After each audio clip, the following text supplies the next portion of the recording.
మన గద్వాల్లో ఎన్టీఆర్ ఫ్యాన్స్ అందరు కలిసి రక్తదాన శిబిరం అయితే స్టార్ట్ చేశారనమాట. ఎన్టీఆర్ బర్త్డే సందర్భంగా ముందే అనంత కన్వెన్షన్ హాల్లో అయితే ఈ ప్రోగ్రామ్ అయితే నిర్వర్తించారనమాట. చూడండి ఎంతమంది అయితే వచ్చారు. నేనైతే చాలా లేట్ అయ్యి వెళ్ళిపోయినాను, కాకపోతే అప్పటికే వచ్చి వెళ్ళిపోయారు చాలామంది జనాలు. అయితే 300 నుంచి 400 మంది అయితే వచ్చారనమాట జనాలు ఇక్కడికి, ఫ్యాన్స్ అందరు కలిసి.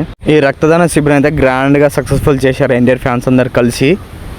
ఎన్టీఆర్ మీద ఉన్న ప్రేమతో ఫ్యాన్స్ అందరు కలిసి బ్లడ్ డొనేషన్ అయితే స్టార్ట్ చేశారనమాట. బ్లడ్ డొనేషన్ ఎందుకోసం అంటే ఒక ప్రాణాన్ని కాపాడవచ్చు. అత్యవసర పరిస్థితుల్లో మనకు కావాల్సిన బ్లడ్ గ్రూప్ అనేది దొరకదనమాట. దీని వలన బ్లడ్ వాళ్ళకి అందితే ఆ అందడం వలన వాళ్ళకైతే ప్రాణం కాపాడినట్టు ఉంటుంది అన్నట్టు ఎన్టీఆర్ ఫ్యాన్స్ అందరు కలిసి నమ్ముతున్నారు. అయితే బ్లడ్ డొనేషన్ ఇచ్చిన ప్రతి ఒక్కరికి ఇలా సర్టిఫికేట్ అయితే ఇస్తున్నారు అనమాట. బ్లడ్ డొనేషన్ చేసిన వాళ్ళకి ఒక్కొక్కరికి గవర్నమెంట్ తరఫున సర్టిఫికేట్ ఇచ్చి పంపిస్తున్నారు.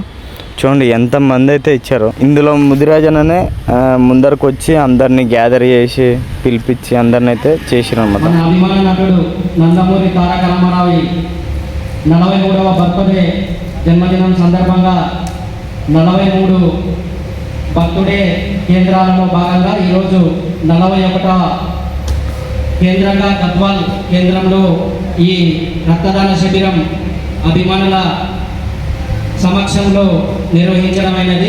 ఎంతో విజయవంతంగా ఈరోజు సక్సెస్ చేసుకున్నాము. విలేజ్ల నుండి, గ్రామాల నుండి, మండలాల నుండి, పట్టణాల నుండి, టౌన్ నుండి, వివిధ గ్రామాల నుండి కూడా ఎంతో దిగ్విజయంగా ఈ రక్తదాన శిబిరం నిర్వహించుకున్నాము. అలాగే రేపు మన ఎన్టీఆర్ జన్మదినం సందర్భంగా స్క్రీన్ 1లో ఊసరవెల్లి సినిమా ఉంటుంది.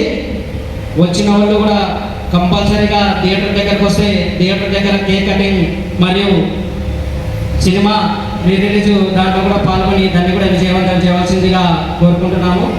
ఒక్కరితో చేసినది కాదు, సమితి ఆధ్వర్యంలో చేసినది. ఒకరు, ఇద్దరు, ముగ్గురు చేపడితే ఇంత విజయం ఎవరు చేపట్టారు? నా అన్నదమ్ములు, నా తోటి యువ టైగర్లు మొత్తం అంతా ఎంతో శ్రమించి ఈరోజు ఇంతటి విజయాన్ని అందించినందుకు వాళ్ళు కూడా కృతజ్ఞత తెలియజేసుకుంటూ జై ఎన్టీఆర్, జై జై ఎన్టీఆర్, జై ఎన్టీఆర్.